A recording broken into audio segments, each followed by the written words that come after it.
Hello, and welcome back to Federal Flash. I'm Philip Lovell, and I'm joined by Nikki McKinney. We'd like to begin today by extending our thoughts and prayers to all of those affected by Hurricanes Harvey and Irma. For those looking for ways to help, the organizations below are accepting donations. Congress has returned to Washington to a very busy legislative agenda. The U.S. Department of Education has approved a number of state ESSA plans, and the Trump administration announced they will end the Deferred Action for Childhood Arrivals, or DACA program. Let's turn to Nikki on what's been happening in Congress. Thanks, Philip. September and the entire fall will be busy for lawmakers who have to pass a long-term bill to fund the federal government, raise the debt ceiling, pass tax reform, and provide a legislative fix for the DACA program. And they got right to work this week. Shocking most Republicans on Capitol Hill, the president made a deal with congressional Democrats on a bill that includes a debt ceiling extension, more than $15 billion in hurricane and disaster relief, and a temporary measure to keep the government open while Congress finalizes spending levels for federal agencies, including the Department of Education. The Senate passed the proposal on Thursday, and it has been sent to the House of Representatives for approval before going to the president's desk. Also on Thursday, the Senate Appropriations Committee passed its bill to fund the Department of Education for the 2017-2018 school year. The Senate bill increases funding for Title I by $25 million to help support students from low-income families. It also increases funding for student support and academic enrichment grants by $50 million, which supports advanced coursework such as AP, IB, and dual enrollment, as well as digital learning and wraparound services.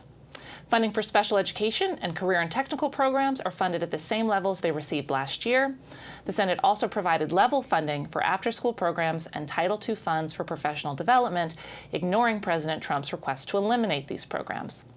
The bill must now pass the full Senate and will eventually have to be reconciled with the House's version, not an easy task, especially considering that the House proposal would make large cuts to non-defense discretionary spending.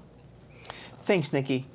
The Senate Commerce Committee held a hearing on the FCC's Lifeline program, which provides subsidies to low-income households to purchase telephone and internet service. The hearing was convened to discuss a recent report released by the Government Accountability Office on Lifeline that was critical of the program. The FCC recently modernized Lifeline to address concerns of waste, fraud, and abuse, and to expand the program to include support for home internet access. Several senators noted that much of the data included in the report did not reflect the recently adopted reforms that are yet to be implemented. This is unfortunate because Lifeline is critical for addressing the homework gap, 5 million households with school-aged children that don't have home internet access. Finally, this week the Trump administration announced it was rescinding the DACA program, and absent congressional action would terminate the program March 5, 2018. The Alliance stands with the nearly 800,000 young people who have DACA status and with the hundreds of thousands more undocumented students across the country. The administration's decision is misguided, unnecessary, and heartless, but it does not affect the clear legal rights of students, regardless of their immigration status, to attend K-12 public schools free of impediment and harassment. Still, we must protect the dreamers.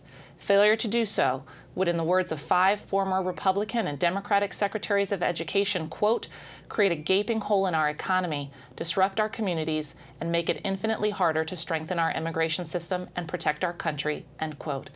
It is therefore imperative that Congress pass the Bipartisan DREAM Act. That's all for now. For an email alert when the next episode of Federal Flash is available, email us at alliance@allfored.org. Thanks for watching. Federal Flash is the Alliance for Excellent Education's video series on important developments in education policy in Washington, D.C. in 5 minutes or less.